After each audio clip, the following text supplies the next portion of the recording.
سب سے پہلے خبر کھیل کے میدان سے۔ پاکستان کرکٹ ٹیم کی شکستوں کا سلسلہ دراز ہو گیا اور گرین شرٹس نیوزی لینڈ سے دوسرا ون ڈے میچ بھی ہار گئے۔ کیوی ٹیم نے دوسرے ون ڈے میں پاکستانی ٹیم کو 84 رن سے شکست دے دی۔ میزبان ٹیم کو 3 میچز کی سیریز میں 2-0 کی فیصلہ کن برتری مل گئی ہے۔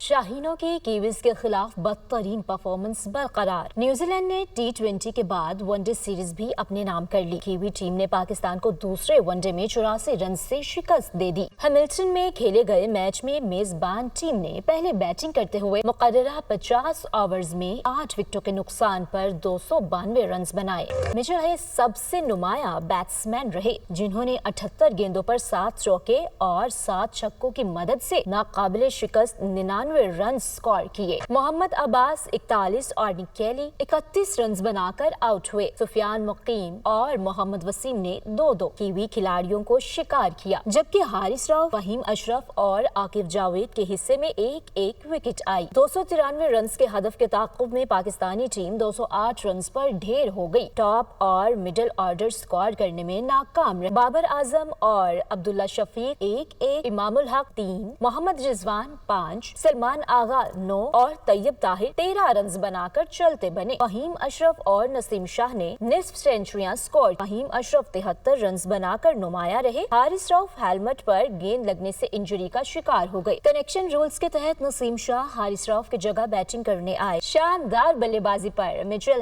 میچ کے بہترین کھلاڑی کا ایوارڈ لے اڑے۔